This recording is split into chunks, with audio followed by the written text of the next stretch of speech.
Star Country 96.9, and just a few Clint Cooper and local news. I will talk about the latest weather, and yeah, it's hot out there. Before all of that, though, let's bring into the mix Dr. Craig DeLisi with the Family Care Center, Titus Regional Medical Center. Hello, Doctor. Hello, Carrie. Good morning. Good morning. It is hot out there, so people want to cool off, maybe jump in a pool, jump in one of our lakes. But you should be aware of some safety concerns to make sure, you cool off, but you do so safely. Do you ever get people coming into the clinic suffering from any kind of water thing? Not so much the clinic typically, because I would say there are some things. We see people, with injuries jumping in lakes and not seeing what's underneath and hurting their foot or having a laceration.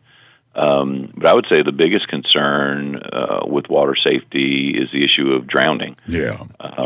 Most people, most people don't realize, and it's kind of a remarkable statistic, but drowning is the number one cause of death between kids ages 1 and 5 in the United States. And there's about 4,000 drowning deaths a year.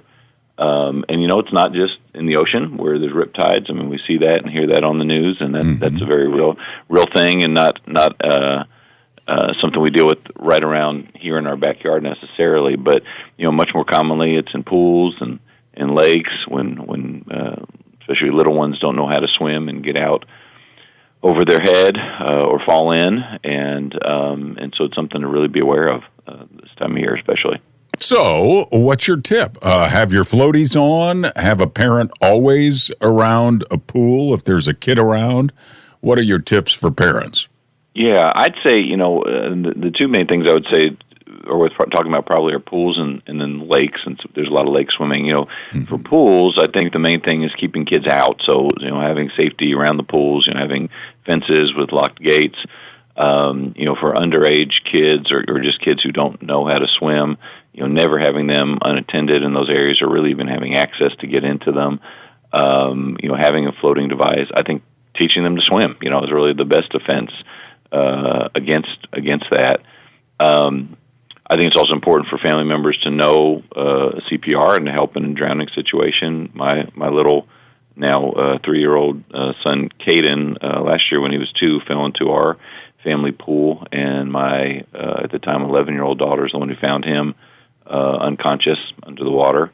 Wow. And pulled him out, not breathing, and my wife had the presence of mind to do some basic things to resuscitate him, thank God. But really being underwater for 4 or 5 minutes is usually all it takes before someone comes out dead. And so, that's for pools. For lakes, I think the bigger danger is not seeing someone when they go underwater. And so I think even sometimes strong swimmers need to be, have near, if they're in water that's over their head, have near them flotation devices and different things that can help, because if something happens and someone goes down, you really can't see them. You can't see them down there. And so lake swimming, I think life jackets need to be kind of normative. We don't go to the lake often, but when we do, if we're on a boat or something, every kid has a life jacket on. If we're in the water, they have a life jacket on. They're not out there swimming without it. If you're skiing or doing anything like that, I think that really always needs to be with the life jacket in a lake. Cool off in the water, but do so safely. That is Dr. Craig DeLisi. Good tips. He's with the Family Care Center, Titus Regional Medical Center. Healthier tomorrows start here.